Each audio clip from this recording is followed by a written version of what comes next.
Level 1. The first small lie. It's smaller than you'd think. Not a heist. Not some grand scheme with a whiteboard and a plan. Just one lie, told to one stranger, over the phone or through a screen. And it works. Your voice doesn't even shake. Here's the part that actually gets you, though. The rush isn't about the money. Not yet. It's the realization of how easy it was, how a total stranger just handed over trust for nothing. Your brain quietly files that away, filed under things that work. That folder is going to get a lot heavier. Level 2. The justification script. You need a story you can actually live with, so you build one fast. They're rich. They won't even notice. Everyone's doing something shady anyway. You're just better at it. This isn't really a moral stance.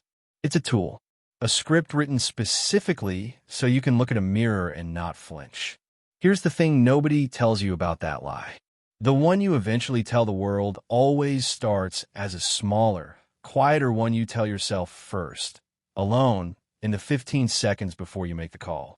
Level 3. The dehumanization shortcut. The people on the other end of your messages stop being people fast. They become marks. Numbers. A name sitting next to a dollar figure in a spreadsheet you update at night. This isn't an accident. It's a defense mechanism, and a pretty efficient one. Your brain physically can't process guilt at scale, so it strips the humanity out before the guilt even loads.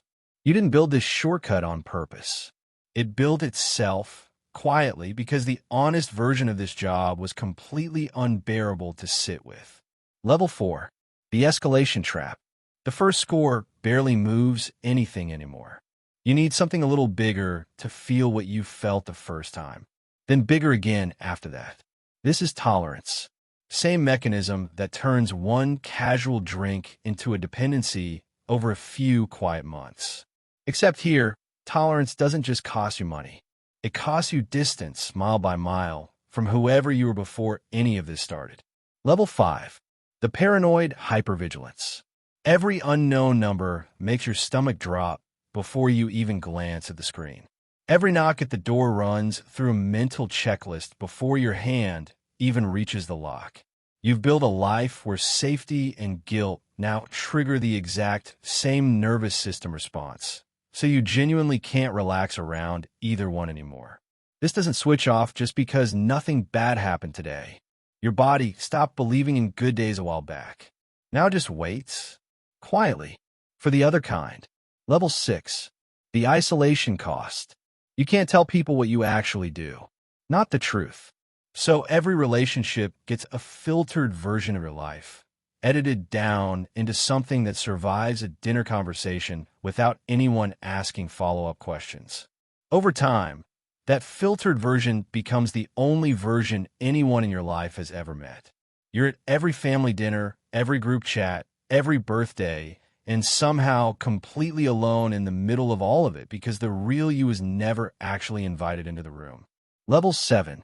The compartmentalization collapse. For while you keep it split clean. Work self over here, real self over there. Two folders that never open at the same time on principle. But compartments leak eventually, they always do. You catch yourself mid-conversation with a friend, quietly running an angle without meaning to, calculating instead of listening, and for one deeply uncomfortable second, you don't recognize the person doing the calculating. That version used to only show up at work. Now it just shows up whenever it wants. Level 8. The hollow win. You finally land the big one. The number that was supposed to fix everything, prove something, feel like enough for once. It doesn't.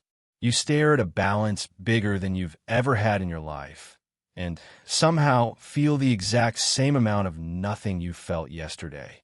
This is hedonic adaptation. The finish line quietly sliding forward the second you touch it. Except here, the finish line was also supposed to double as your redemption arc. Turns out redemption doesn't come preloaded onto a prepaid card. Level 9. The 4 a.m. ledger. Alone, unable to sleep, you start doing math nobody actually made you do. Not the money math. You're good at that one. The other math. The number of people. The number of times you probably could have stopped and simply didn't. Your brain, finally off duty from justifying anything to anyone else, turns around in the dark and asks the one question you've spent this entire process avoiding. What exactly was this for? Level 10. The Reckoning. Eventually something catches up, because something always does. Maybe it's a knock that isn't paranoia this time. Maybe it's a face you can't quietly reformat back into a spreadsheet row anymore. Maybe it's just an ordinary mirror on an ordinary Tuesday. Whatever it is, it forces the same realization every single time. The system you built to protect yourself from guilt was never actually removing it. It was just storing it quietly with interest, waiting for a day exactly like this one to collect. Level 11. The Aftermath Math. Here's the part that stings the most, if you ever get there.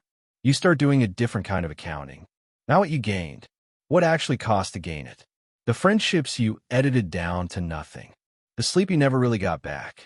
The version of you that used to hesitate before doing something like this. The one you traded away somewhere around level 4 without ever noticing the exchange happening. Turns out the most expensive thing you spent this whole time wasn't anyone else's money. It was you. Piece by piece, level by level, and you didn't even get a receipt. That's the part nobody warns you about going in. The scam was never free. Somebody was always going to pay for it eventually. It just took you this long to notice the bill had your name on it too.